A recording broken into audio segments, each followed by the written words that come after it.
genda waka nenya akaboxi kijemu kyezijemu kireete kiteeke mu campaign.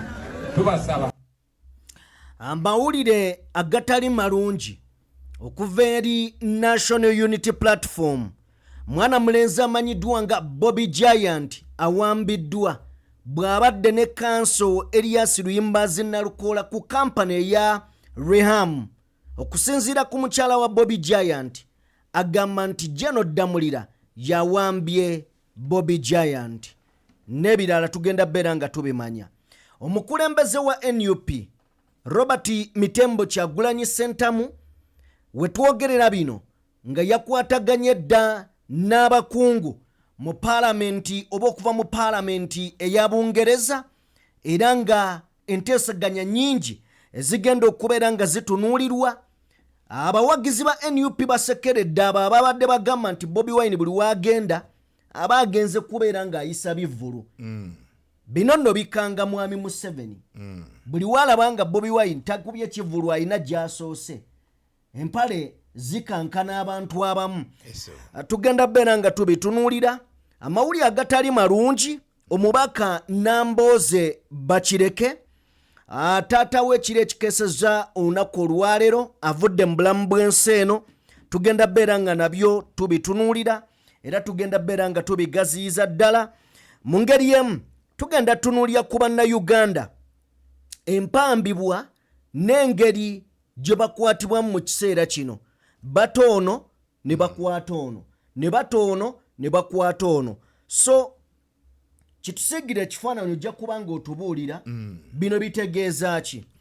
Bwe tuba nga tulanduludde ku bigere ne tuwolekerako ebunaayira, tugenda tunuulira ku obukuubagano obunkenke obuliwo wakati w'eggwanga erya America n'eggwanga erya Venezuela.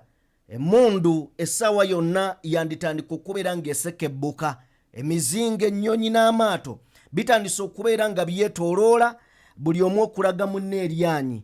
So nga ate United Army ly'eggye lyabangiddwawo amawanga ag'enjawulo okulaba nga gabaako ennumba ze galina okubeera nga gakola. So nga ate Vladimir Putin agamba kikafuuwe, temugenda tumerako, America mubeeko ne we mukoma. So nga ate era obunkenke bukyagenda mu maaso wakati w'eggwanga erya America n'eggwanga erya Korea, nabe tugenda beera nga tubitunuulira. Waliwo abajaasi abategeerekeseeko ti bano America yabakozesa okutirimbula abantu b'abantu. America eri nnyo mu ntalo. Twegatteko, tugenda beera nga bino tubikulambululira osobole okubeera ng'obitegera. Katukole bwe tuti tukomewo.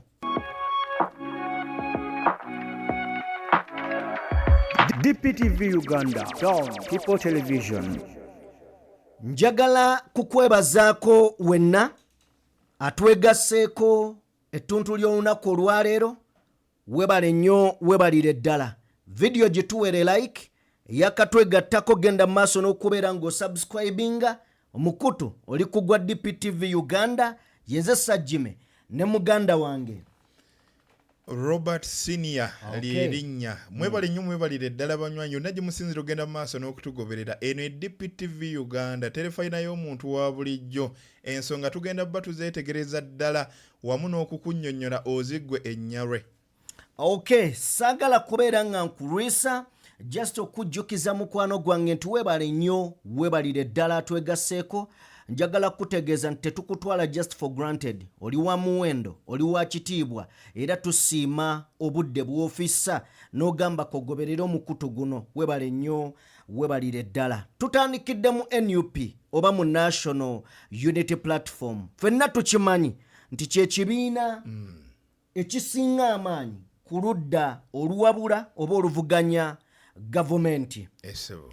Kino okubeera mu gavumenti z'abadikiteeta nga ovuganya ate nga gwe ow'amaanyi nga tokolagana na bali mu buyinza, kikuteeka mu bulabe obw'enjawulo. Nti bali balwana okusigaza obuyinza oyagala obubaggyeko. Ekitegeeza nti basobola okukola buli kimu okuggyako buli kimu. Olunaku olwaleero amawulire ge tugenze mu maaso n'okuba nga tufuna ge ga Bobby Giant, mwana mulenzi gw'olengera ku screen yaawo. Bobby Giant awambiddwa nga kibi okuva ku kampani eya Reham gy'abadde agenze ne kanso munnamateeka Luyimbaazi Nalukoola. Awambiddwa okusinziira ku mukyala we era nga yaddukanye omukutu ogwa ow'omukisa TV. Swabula ow'omukisa ategeezezza nti General Damulira yawambye Bobby Giant era amulabye mu drone. N'agamba mulabye mu drone, kitegeeza alabye General Damulira mu drone etutte Bobby Giant. Bingi bibaddewo era ebigambo bingi. In fact tulabye ne General Damulira ng'atuuza entuula ku byalo mu bitundu eby'enjawulo ng'agamba bateekeddwa okubeera nga bakolera wamu ng'ebitongole by'okwerinda n'abantu ba bulijjo okukuuma n'okutebenkeza emirembe mu ggwanga. Bwe kiba nga Geno yennyini omwana gw'agamba nti amulabye ng'awamba, jjukira ono bba wa Swabula ow'omukisa. So bw'aba nga amulabye kitegeeza ki Robert? Geno okubeera nga ye yeenyigidde mu kiwamba abantu kino ekikolwa kiswaza naddala erinnya ng'erya General Damulira okulabikira mu mbeera eno, kuba ye muntu y'omu okusinziira ku mukulembeze w'eggwanga entambula z'abadde aliko ng'alondoola ensimbi eza PDM bwe zaasigibwa nti ono y'omu ku baakwasa eddimu lino okulaba ng'atuuka mu nkambi naddala ezeyo wansi ez'abaana ba ghetto okulaba nga baganyulwa mu nteekateeka eno. Kati mu kaseera kano akakazigizigi naddala okuva eri ekibiina kya NUP okuba nti gavumenti eri mu buyinza abantu be yakwasa eddimu okutuusa ensimbi ku bantu abali mu bwetaavu bwazo okuba nti be bakozesebwa ate okugenda mu maaso n'okuwamba abantu bano. Kati nze kindeetera okulowooza nti kiri kyali kiguumaaza okusindika abantu bano banoonye abaana bano, kuno kwalinga kuketta, akwalinga kubega okumanya nti tugenda kumanya weewo okubajja amangu nga tetukaluubiriziddwa. Ekyo kimu. Kati ekyokubiri wano we twolekedde olw'okuba nti state kubona abeera mukozi wa state Geno Mulamba yeerina buli kimu naddala ebyekuusa ku by'okwerinda. Kati kitegeeza tetuli safe. Kino ekintu tekyewalika kubanga wonna w'oba olaze bakujja okubanga tulaba abadde agenze ku kampuni ya Reham. Ku kampuni sigamba nti wabadde waliwo olukuŋŋaana olubadde lutegekeddwa oluyinza okuvaamu embeera emenya amateeka ereetera eggwanga obutaba na butebenkevu. Yes, kino kyonna tekibaddeewo. Embeera ebadde ku nnomo, akwatiddwa mu mbeera eri nnomo nti tewabaddeewo kajagalalo nti oba balina omuliro gwe babadde bakumye bamuwambye. Kati kino kyongera okutondawo embeera ey'obutabeera seefu eri buli munnayuganda kasita obeera ng'oli wano oba onfuna bulungi. Ne kati ebikolwa nga bino lwaki bikoma omukadde kano nga twolekera season in fact gye twayingidde kye kino kyoyogeddeko ekigambo kye bayita okutya okuviira ddala eri waggulu ku mutwe gw'omusota okutuukira ddala wansi ku kyenkira byatandise dda okweyoleka n'okutuuka okumanya nti ono ayinza okuteekawo embeera katusooke tumwawule. Kati ye ng'ombe egenda okutambula nti wali bandiba n'enteekateeka nga bagikwasa Geno Damulira okuddayo wansi mu ghetto oluvannyuma lw'okuzirondoola zonna n'azimanya ne bamanya nti eno Bobi Wine ayinayo amaanyi mangi. Naye baani abakulira obubinja buno? Weebale nnyo. Kati bwe baba abakulira obubinja buno tugende tusooke tubabege tubawe n'amaanyi balowooze nti bannaffe oluvannyuma tubamenye kyekiro. Kati batandise omulimu ogusooka sitepu esooka bagimaliriza okubalondoola n'okubalowoozesa nti bannaabwe kati batandise okulinnya wali ku stage ey'okutandika okubamenya abaana abo abali mu kulowooza nti Geno Damulira ali mu bayamba era nga batandise okulagaya okussa gaadi mu lulimi lw'abalwanyi we bagamba okussa gaadi era ne batandika n'okuba n'omukwano nga balowooza bano bannaabwe oyinza bagamba kigambo ki kubanga ffenna tukimanyi kale nze nkimanyi nti gavumenti okulwana okubeera nga yeeremeza mu buyinza erina beeyina okumenya bigambo ki byoyinza okuwa bageto yuuti bano kati okusookera ddala ebiseera ebisinga enenjogera ekola kufa abaddugavu nti tukkiriza tulabyeko we tufune ekyokuyiga kati embeera eno etuusewo olunaku olwaleero oyo yenna eyatuukirirwako Jeno Ddamulira awulirize message eno agijjemu ekyokuyiga nti tosobola kubeera munnaabwe era teweerimba bw'onoolemezaamu kino ekituusewo olunaku olwaleero kijja kukukima ekiri atabaala kyekira naye yasigadde ewaka kati teyeeyibala kino akijjemu kyakuyiga amanye wa ewatuufu walina okubeera. Nabadde emabegakaawo mpuliriza Honorable Nambooze n'agamba nti yabadde awa example ku Sauda Madada n'agamba nti dictator yenna alwana okukakasa nti abaawula ne mu kwawula abantu waliwo by'atasobola kukola nga byo bijja bagatta kwe kubanyigiriza osobola okubaawula ne lwe bakizuula nti oli mu banyigiriza bajja kwegatta ate ekyo kisobola obbagatta bwe kibagatta kiyinza okubeera ekibi. Robert gwe tumalirako wiiki eno bwe tutandika okubala mu bitundu by'eggwanga eby'enjawulo buli muntu wa NUP ali ku bwerinde bwe baagaba kaadi okwetoloola regions zonna ezikola Uganda mu northern region eyo ne mu bitundu ebirala ab'ebyokwerinda nga bakolaganira wamu n'abamu ku bammemba ba NRM batandika okukwata abo NUP beewadde flaga okubeera nga bagenda vuganya mu bifo eby'enjawulo batandika obbakwata nga bababuzaawo n'abamu tebamanyiddwako mayitire. Tugenza okujja ku mpewo leero nga NUP gwe yawadde kaadi emiti yanaagikwatire bendera ku bwa chairperson abuziddwawo kyokka alina okunominatingibwa naye abuziddwawo, meaning that waliwo olukwesikwesi lw'okuteeka bano abantu mu makomera baleme kugenda ku electoral commission akadde kayitewo nga tebakyasobola kwewandiisa babe nga babajje mu race mu ngeri eyo. N'okwongera okujjayo kiri nti NUP kuba nabo bakimanyi teri wano wokka mu masekati g'eggwanga baagala okisiiga nti eri wano kati bw'otandika okukwata abantu mu busukka bw'amasekati g'eggwanga n'obakwata obalemese okujja okunominatingibwa ekyo kimu naddala ku bifo eby'amaanyi kwa kati bw'otunuulira ssentebe wa disitulikiti ekyamazima ku lupapula wano wansi aba asinga n'omubaka wa paalamenti kwa disitulikiti ejja beera mu constituencies bulungi nnyo kati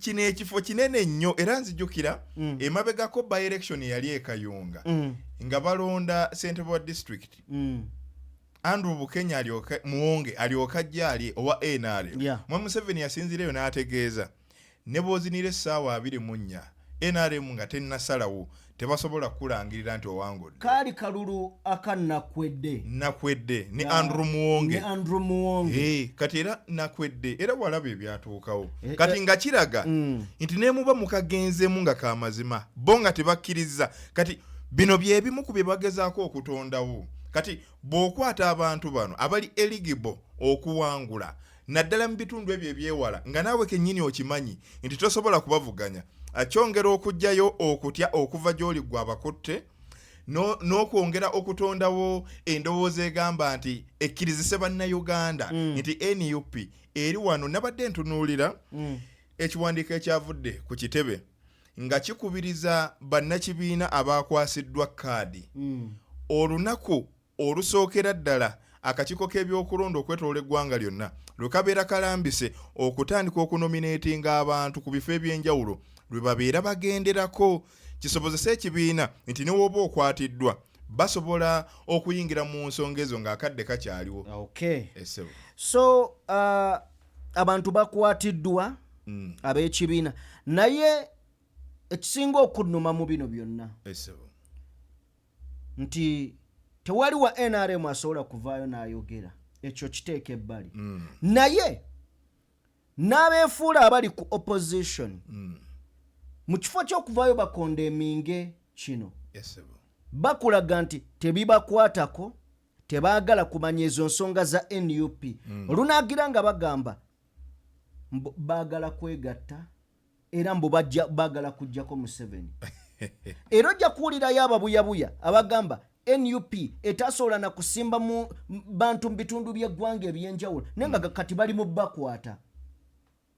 So Bobby Giant akwatiddwa naye olunaku olwajjo baatadde tabs oyo gwolengera mu nnamawulire munnaffe era yabadde akola mulimo gwe yakwatibwa dwe banominatinga bali mu ezo n'akwatibwa n'abalala ne bakubibwa bubi nnyo omusaayi ne guyiika ku kitebe oyo n'awambibwa bamutadde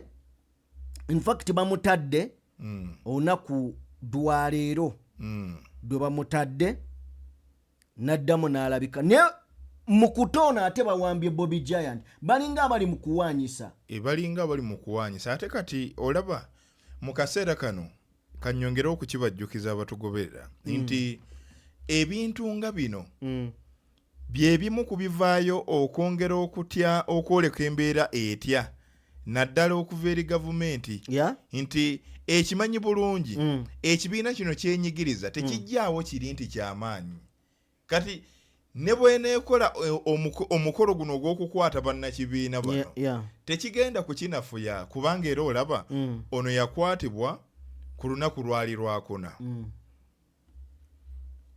yateereddwa leero naye mu kuteebwa omulala akwatiddwa kati eno egenda kubeera nga bw'olaba sayiko bweti bwetambula naye kino kyakaseera buseera egenda kutuuka ekiseera ekkirize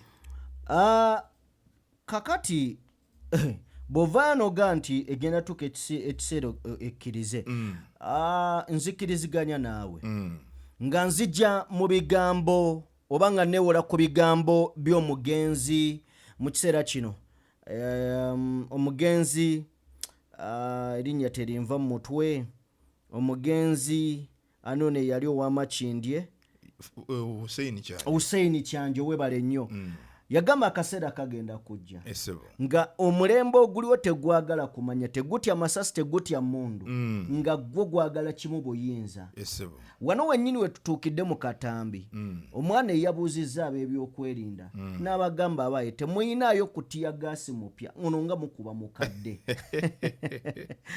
tuwa akatambi ako Tiyagasi gye balikozesa bannayuganda batubonyaabonya tiyagasi wa 2011 2016 gye balikuba bannayuganda abeetaaga enkyukakyuka mu bantu bonna bali kulaba nga NUP embi olw'okuba FDC n'NRM byo bayisiza mu nebikujjuko Nandala n'asula ng'asira masejjere naye nga tewali tebamukwatako naye balabye NUP bwe kujjayo tiyagasi omukadde owedda gye bajjeeyo gye bali kuba abannayuganda kati we tutunuulira kino embeera gye batuyisaamu ffe abantu tunaddawa era twagala nkyukakyuka saawa yonna tumanyi nti Uganda egenda akyuka ono tiyagasi mukadde gye bakuba abannayuganda.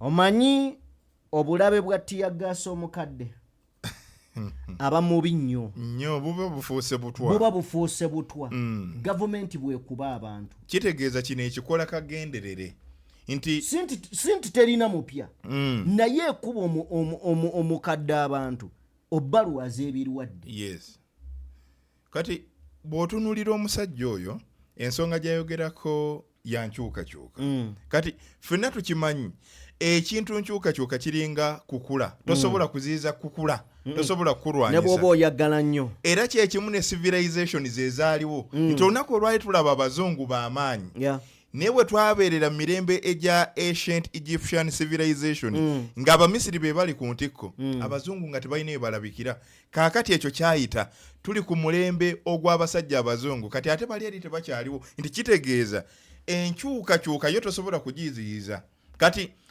enjiri gyeneegenda mu maaso n'okukoma okutojjera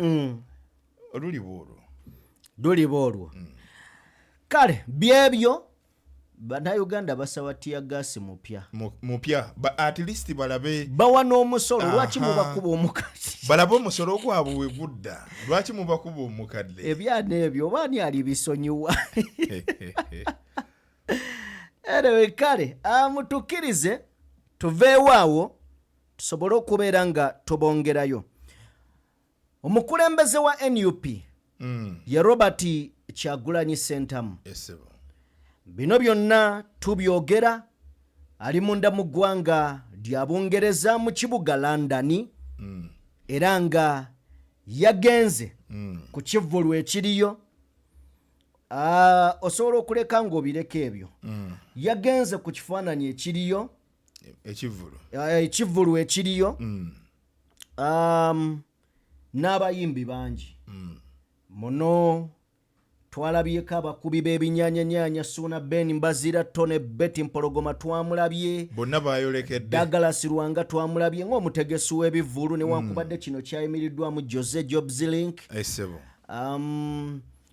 abayimbi nga Juwilanda mbalabyeko ndabye Lord Fred Sebata ndabye omukunji Atasera yagenze n'abayimbi abalala bangi nnyo nnyini ddala ne buli waava wano abantu abamu balowooza mbu agenze kuba kivvulu mbwe agenze kuba kivvulu newankubadde eyo ndowooza yakayimba ka King Santi n'embwa zaabwe zoogera endowooza y'embwa zaabwe okwogera yo bwetyo bwerowooza naye abakulu mu State House kino kibakankanya empale kubanga bamanyi dwe yasembeyo okugenda mu Parliament ya Bungereza sanction yali yakatuuka e Uganda Anita Amongo ne ziruma so kati abakulu n'abo abakozi b'ebikolobero mu gavumenti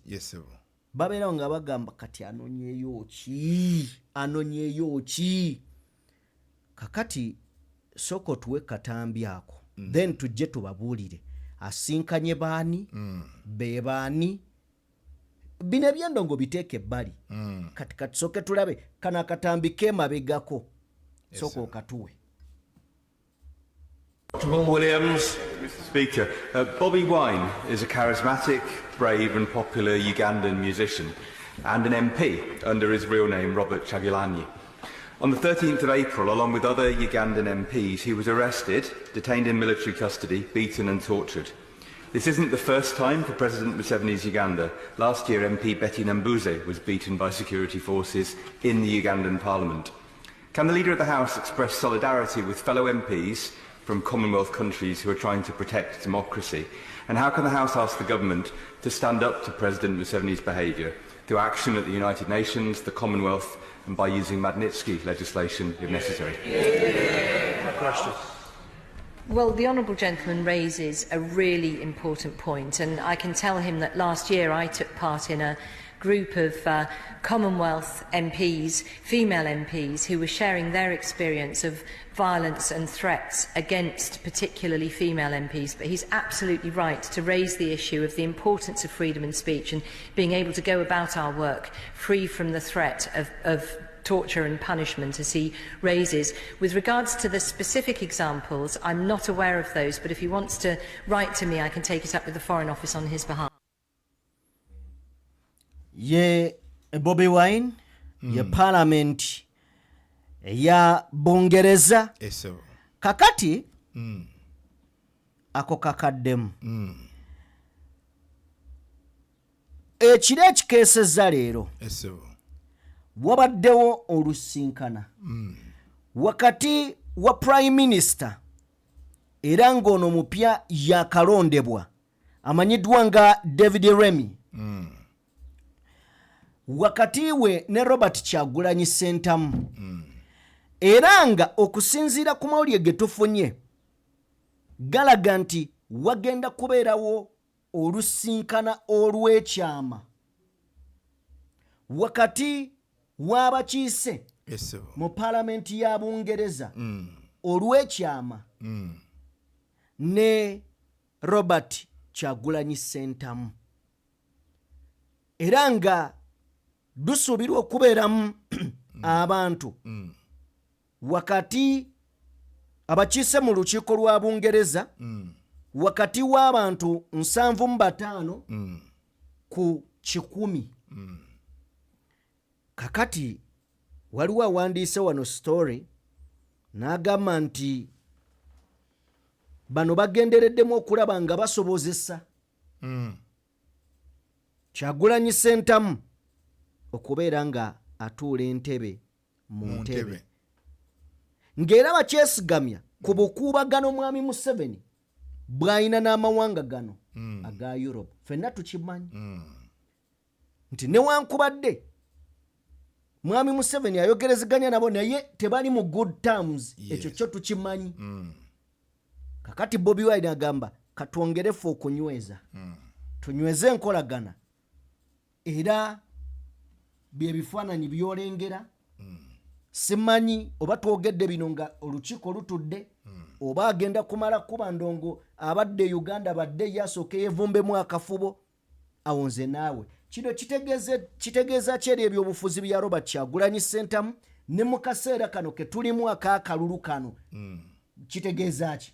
Kati okusookera ddala bw'otunuulira amawanga gasobodde okufuna omukisa okutuukirira bannabyabufuzi naddala ku mutendera ogwa waggulu. Nja kusooka n'eggwanga lino wennyini waali munda mu ggwanga lya Bungereza bw'otunuulira ebibiina ebyobufuzi ebibiri Conservative ne Labour's Party munda mu ggwanga lya Bungereza nti ku nsonga ezimu ebibiina bino okwawukanako n'ebibiina by'obufuzi wano mu Uganda bikwatagana kuba kati eno nsonga nkulu.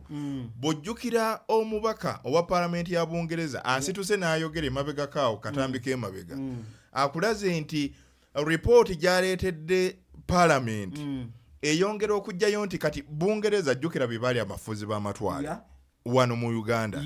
Kati era bw'abadde aripootinga alaze nti mugamu ku mawanga agali wansi waffe nga gakulemberwa obukulembeze obwongedde okwongera okutyoboola eddembe kyetaaga ensonga eno tujambuse waggulu mu gavumenti egende ne mu kibiina kya Mwanga Amagatte babeeko ne kye bakola ku nsonga eno. Kati bw'omulaba nga azzeeyo omulundi ogwokubiri nti niwe baba ng'eri baalinnyamuko ku kigere ne basooka bagimma okuteeka siteepu eddako bw'ekomawo omulundi guno ng'ate waliwo essuubi nti waliwo ensisinkano ey'ekyama egenda okubeerawo nga mu kaseera kano tetumanyi biki bigenda kuteesebwa.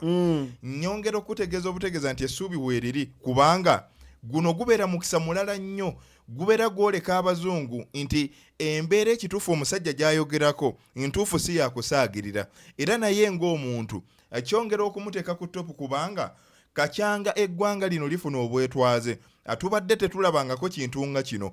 Munnabyabufuzi naddala okuva ku ludda oluvuganya gavumenti okugenda munda mu ggwanga ng'erya Bungereza yogayoga mpaka mu Paalamenti n'ayanja ensonga za kuno eri waggulu. Kati kino kyongera okuteekawo essuubi kyongera okutondawo endowooza egamba nti Bungereza oba oli awo esobola okubaako nekyekola kuno ziyinza obutaba nga sanctions neekola ekisinga ku sanctions kisobokera ddala kubanga nga bwe nkugambye nti bwe babanga be baali ba colonial masters baffe kirizagaana eggwanga lino liba li ku mutima kubanga era olimanyi bulungi ligwa mu kiwayi ekya Commonwealth countries eziri wansi wa Bungereza kitwala okuba nti Bungereza ekyatwala Uganda ng'omwana kiddemu ekyo Bungereza ekyatwala Uganda ng'omwana toyinza kulaba mwana gw'ozaala kubonaabona gw'omuzadde n'otunula butunuzi tekisoboka.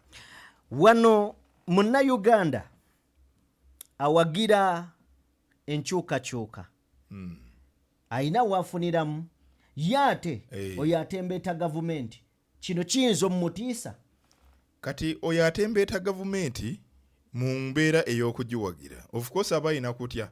Kati munnankyukakyuka yene enkyukakyuka gye tubagamba nti Bungereza kyonna kyesobola okukola kiyinza okusukka ku sanctions abasinga nga webaddeyo ne bagamba wa terina kyesobola kukola okugyako okuteeka nnatti oba envumbo kubanga bino babikoze biweddewo ate enjiri y'emu yeegenda mu maaso n'okwongera okufuluma okuva eri abantu bano kubanga nkakasa bulungi mwami Kyagulanyi wakati mu kugenda ewantu eno agenda n'obukakafu obulabibwako bulungi nnyo kati ate gavumenti siteepu endala gye yasodde bw'otunuulira bino byekola neewambira ddala bannakibiina ky'omusajja ali eri ebungereza amawulire teri kintu kisinga kudduka nga mawulire kati bino byonna baabifunye dda era babiraba bagenda kutuula ng'ezimu ku nsonga ze bagenda okukulembeza olwedde bazirina baziraba kale byebyo fetumusabira bisima byokka because bw'ojjaano n'obuuza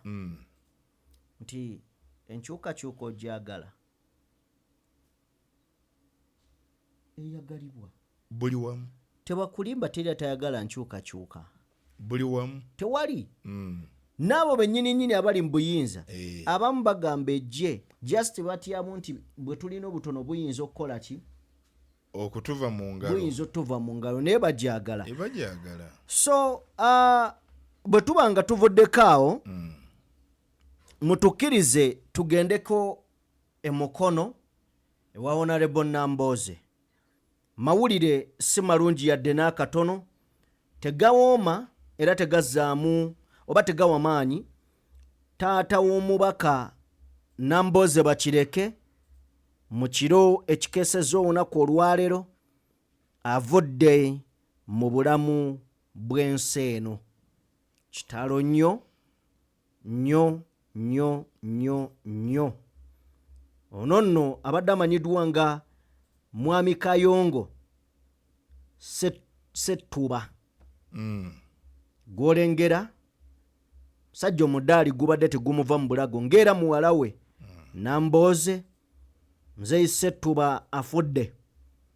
Oyo gw'olengera wakati ono ye Nambooze ono mwami we sayidi zeeno, ono ye taata azaala Nambooze atudde akutta omuggo avudde mu bulamu bw'ensi eno. Kiro ekikeesezza olunaku olwaleero kibi nnyo era nga tukyalinda updates okumanya ki ekiviiriddeko taata okufa, enteekateeka n'ebiringa ebyo byonna tubirinda tulabe ki ekinaavaayo. So kitalo nnyo Honorable Nambooze ekyokuviibwako taata. Kitalo nnyo nnyini ddala. So taata abadde mulwadde okumala akaseera kozi tubadde tulaba ebifaananyi ne mabegakawo nga wolengera omubaka Shamimu Malende yayitayoko okulaba ku taata ndoozi yali mu ddwaliro Ensambya. Ono si Sseggona. Ono mulima Mayuni. Julius Katongole. Essebo. Oyo tabula wantu alinga soda. Se mu bubi bro. So kati byebyo ebiva side ze ebisingako tujja beera nga tubibawa.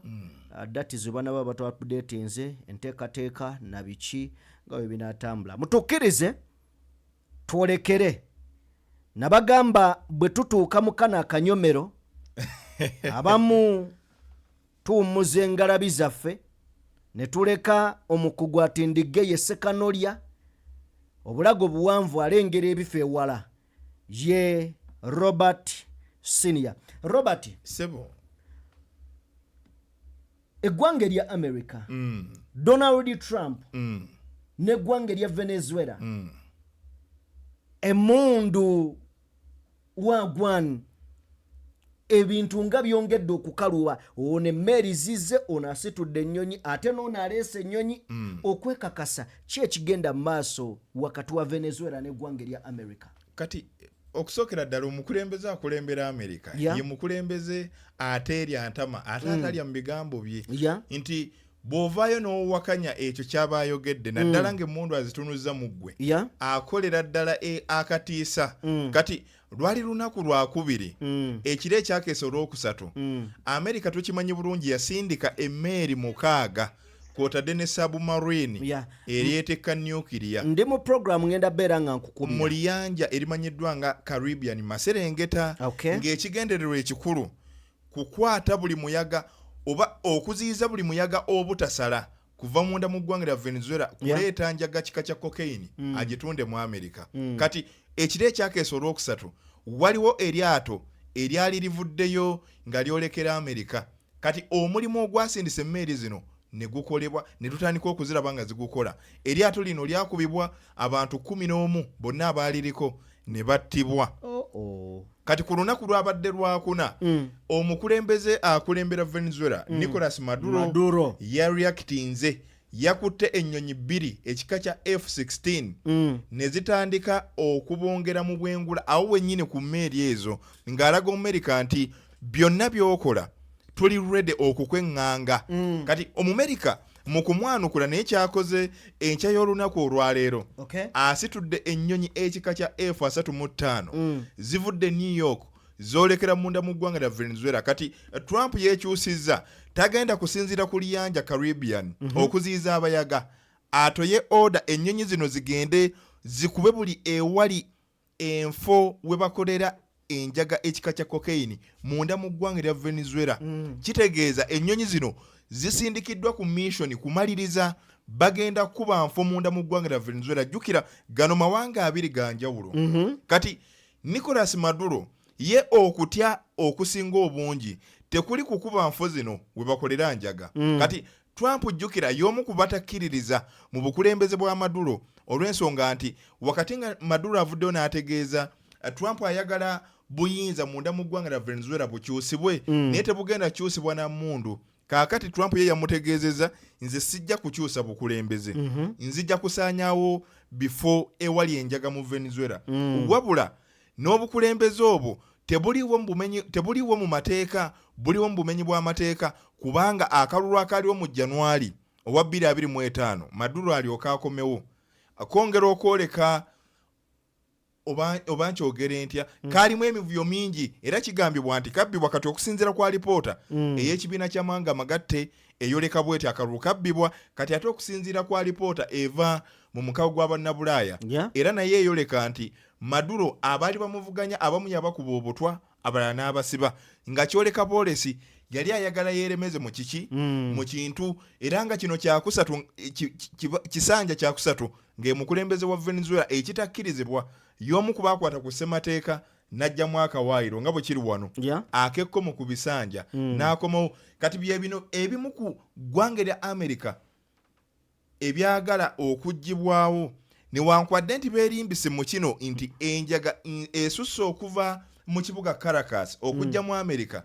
Twagala kumaliriza ekyo naye ekigendererwa ekikulu kubanga bw'otunuulira force Amerika gyekozesezza okulumba Venezuela esukka ku ekyo kye bagamba tosobola kuba nti ogenda kusaanyawo nfo za njaga n'okwata submarine eyeetikka nuclear n'okwata empingu endala 6 n'ozisindika ekyo ne kitakumalira n'ositula ennyonyi 10 ekika ekya F-35 ajjukira ennyonyi ezo zitambula bwe ziti bw'ova ku B-52 bomba ogenda ku B-2 bw'ova ku B-2 odda ku F-22 Raptor emanyiddwa nga Super Fortress tosobola kugiraba yewerekera Air Force 1 bw'ova ku eyo odda ku F-35 zino ezigenze kitegeeza nnyonyi eri ku mwanjo nnyo ku nnyonyi ezisinga okuba ez'ettabbu munda mu ggwanga lya Amerika esindikiddwa egenda ekola omulimu. Negwe Maduro omanyi Maduro oyo baamuzannya mu firimu Saabayaga ne Maduro takula atakula naye kati bw'otunuulira Maduro alinga omukulu omu wano omukulembeze w'ekibiina ekimu ekijja enviiri azidaayinga. Maduro ewuuyo takula anti kati eri ewaabwe ekibaba baakitongoza ddagala. Okay kale kakati United States n'abanywanyi bagunjizaawo ejje eryawamu. Ejje lino ligenda kukola ki? Ligenda kukola ki? Kati lino ejje lyatondeddwawo basuubidde nti singa Ukraine n'eggwanga lya Russia batuuka ku nzikiriziganya ne bamalawo olutalo bagenda kulissa ku ttaka lya Ukraine lisobole okukola ng'erikanga okuziyiza Russia obutaddamu kulumba Ukraine kubanga balowooza singa bakkaanya ku ceasefire oba okumalawo olutalo luno Russia maaso eyo esobola okudda kubanga erojjukira gwe baawamba ekitundu Crimea mu 2014 Russia yalaganga ebivuddeko bwagenda okutuuka 2022 ng'ennaku z'omwezi 22 February Russia neddayo neekuba kati basuubidde nti singa batondawo ejje lino ne balisindika Ukraine lijja kuziyiza omu Russia obutalumba Ukraine kaakati yasinzidde mu kibuga St Petersburg n'abalabula n'abategeeza ejje lino singa lirinnya ku ttaka lya Ukraine oba kati mu mbeera ey'olutalo oba nga tutonzeewo okusirisaamu kw'emmundu obwanga bonna tugenda kuboolekeza ejje lino. Kati amawanga 26 gaatuula mu kibuga ekimanyiddwa nga Paris ku lunaku olwokuna wali munda mu ggwanga lya Bufaransa ne batondawo ejje lino. Wakati mu kulitondawo lyakolebwa amawanga agava ku Bulaaya bakubira omusajja Omumerika bamubuuza ogenda kutwegattako era yaddamu n'abategeeza nze tebinkwatako ebyo sigenda kusindika mujaasi yenna ku ttaka lya ggwanga lya Ukraine. Kimu ekyokubiri kyeyabasuubiza mpozi nja kubayambako okumonitaringa obwengula.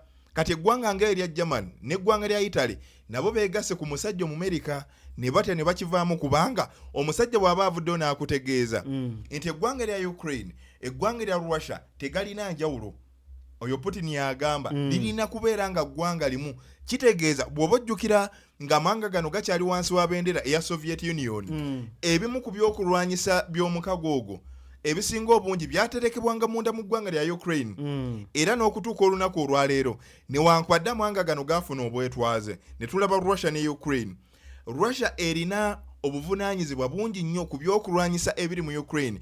Yensonga lwaki omusajja mu Ukraine tasobodde bikozesa mu mbeera ey'olutalo okuba Moscow. Ekisookera ddala omusajja abimanyi ne we ziba nnyonyi nga zisituka busitusi azikuba tezinnava na kulwaningi we ng'azisaanyizaawo. Kati ejje lino eryegezaako okusindikibwa wali ku munda mu ggwanga lya Ukraine terisobola kugenda. Ate n'ekirala bw'otunuulira amawanga 26 ageegasso ddikola gagwa wansi wa NATO. Akitegeeza ki? Eggwanga ekitangaala kya NATO America bwe liba ligaanye nti ddyo terigenda kuteeka mujaasi yenna mu Ukraine kiba kitegeeza butegeeza nti ne gana amawanga 26 ejje litondeddwawo liba teririna maanyi kusituka kutwalibwa eyo olw'ensonga nti webijja obubi Russia singa etandika okuba n'emalawo ejje lino egenda kutandika okulumba buli ggwanga eryenyigira mu kukola ejje lino ebejja kulikuba. Ate ejjukira Amerika bw'aba agaanye kitegeeza tosobola yingizaamu nsonga za NATO abajja kuleka ofenga ggwe. Ate nga ffenna tukimanyi amawanga gana 26 ng'oggyeko Amerika etalaze nti egenda kusindika omusajja Omurussia ali waggulu waago. Era ensonga lwaki ejje lino okujjako nga Amerika yeekyusizza n'egamba kale naffe katusindike awo wekiyinza okukolera. Putin y'omu yavuddeyo n'ategeeza ali ready okusisinkana Zelensky naye mu kifo kimu Kremlin makage agasangibwa ku Red Square mu kibuga Moscow weewokka wasobola omusisinkanira. Bino Bufaransa byerimu nti basisinkane Switzerland tekijja kukola.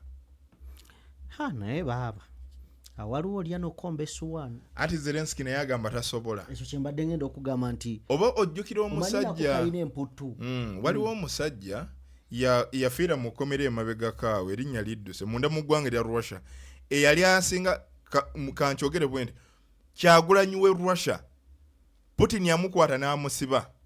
Bwe yamala okumusiba ne bamukuba obutwa bwe bamuddusa Germany n'akitegeera nti bamufulumiza alagira gavumenti ya Germany emuzze ne bamuzza ne bamukuba obulala obwamumaliriza n'afiira mu kkomera. Kati ekikolwa nga kino oye Putin era naye abamuvuganya bwabanga si bafu bali mu makomera bwabanga tebali mu makomera bapookya na butwa. Ayina kasajja ke bwe bawanyisiganya obuyinza ka Dmitry Medvedev kabbi kazibu kayaye kabeerawo nga kifaananyi nga Putin yafuga. Kaakati omulundi guno omulimu gwe yakatumye kagukoze buli we kagenda mu UN ne wiiki ejja bagenda kutuula kekogerera Putin kasooka ne kavuruga abazungu ne kabateeka waggulu bati nti bw'oba okawulira nga koogera oba owulira Putin yennyini. Buli bubiri n'akalala bakayita Dmitry Peskov kannamawulireke busajja bwa ttabbu nnyo nga bw'okiwulira. Kati ensisinkano eno wakati we ne Zelensky tesoboka kubaawo. Essaawa zino tesoboka. Sigirabawo. Yali esoboka wali singa Trump mu Alaska yakkiriza abakulembeze bano ababiri oba yabaleetera okukkiriza okusisinkana eyo. Naye era Putin yali agaanye yamutegeeza nti nzija kusisinkana ggwe ng'omuntu. Kwa Trump yali ayagala yingizawo ne Zelensky. Ono n'akigaana. Tuwulira America mu Venezuela. America mu Ukraine. Kakati ate America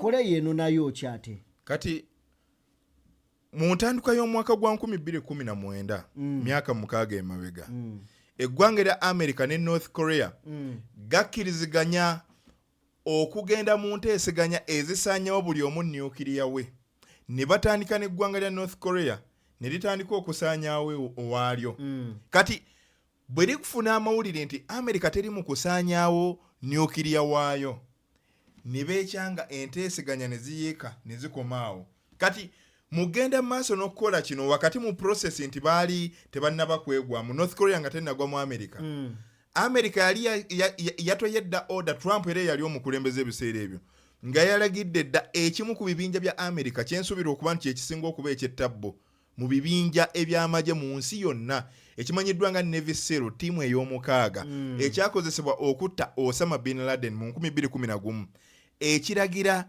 kisitule ennyonyi ekiro kitwale ekyuma bakisuule okulinaana Pyongyang ekibuga kya North Korea ekikulu ekyuma kino nga kirina obusobozi obuketta amaloboozi butereevu okuva mu maka g'obukulembeze bwa North Korea baagala kuwulira Kim Jong-un ayogera ki era ekyuma kino ennyonyi n'ekisitula ne bagenda mpaka munda mu ggwanga eryo wabula mu kiro kye baatuukiramu olw'okuba nti eggwanga lya North Korea ggwanga zibuzibu naddala mu by'empuliziganya we baatuukira eby'empuliziganya ne bijaaminga ne babeera nga tebakyasobola buwuliziganya bulungi kati we baali balina okukisuula mu mazzi waaliwo bannansi b'eggwanga lya North Korea abavubi ku bwato nga 6 kati bano we balaba bano baasumulula busumuluzi byasi ne batta abantu baali bamanyi bagudde mu ambushi bannamagye ba America kati abantu be batta ne babakwata ne babasibira ku bwato ne babusala ne babukaka okukkirira wansi okubbira kati alipoota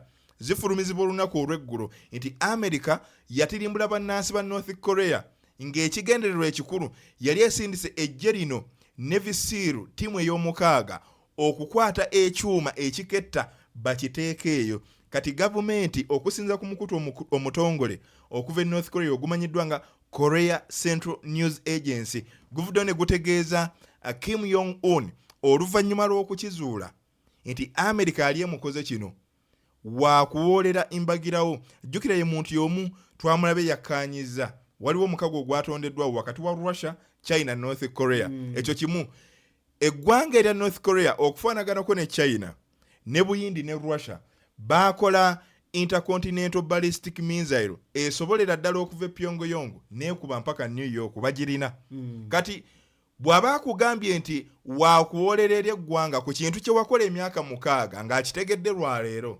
kitegeeza oba olina okutyamu kubanga ono ffenna tumumanyi katwewungu asobola okukola ekitiisa kubanga amawanga gano gombi galina nuclear eggwanga erya America nga bwe lirumba Uganda oba Iran si balumba North Korea kubanga kati bw'okizuula nti alina nuclear kiba kizibu okulumba n'omalaga mu kuba bw'otyo ate nga n'eno intercontinental gye nkutegeezezza nayo eri nuclear powered kitegeeza basobola ogisibako nuclear n'etolontoka n'emukuba mu America gino gye gimu ku mizinga gye batawugula wobulira omuzinga oguyitibwa intercontinental ballistic missile tebaguugula bwe bagutuma okuba ewantu we gugenda ne gukuba olw'ensonga nti teri defense system wa air defense system yonna kebe America, Russia, China zisobola kuugula muzinga guno baguyita gumutabaala semazinga nti bagukuba okuva North Korea ne gubuuka Bulaaya ne gubuuka Africa ne gukuba America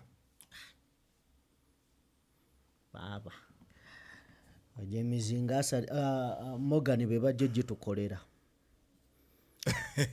bebajjo gikola banagikola weze emyaka 14 banagitukolera kale bannaffe tetugenda sukkakaawo twagala kubebaza naye eggwanga erya America liri nnyo mu ntalo ate omukulembeze ono akulemberayo kati Donald James Trump ajja kulisuula we litajja kwejja kubanga abasinga obungi naddala mu firimu eziva mu America yeeyambisa nnyo Hollywood industry yayo ya firimu okusiiga ekifaananyi kya America nti y'amaanyi naye kaakati ekiri ku ground kiralamu kati abasajja bano singa batandika okugisosonkola okugikubakuba nti ne Venezuela olunaku olwaleero egyegezaamu esitula n'ennyonyi ekika kya F-16 ne kituuka ku mmeeri zaayo zeegamba nti tezirabwa.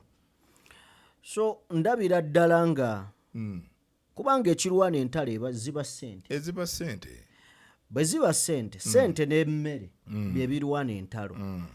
America eyina entalo zeevuddemu ng'ekizigizze ekigireetedde okuzivaamu ssente. Bw'eba ng'eyina entalo leero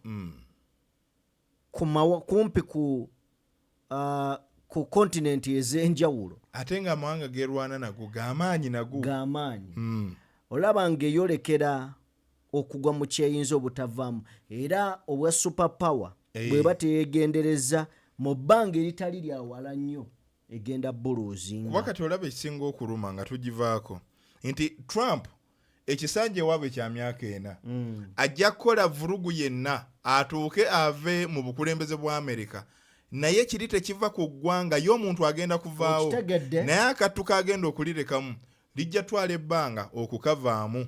Kuba kakati eby'emyaka 6 biri mu kkomawo naye ng'okyalina akakuku kubozza okola by'okola nti nabyo bijja sigala bikulondoola maaso eyo ng'eggwanga. So kale mutukkirize tubateere wano.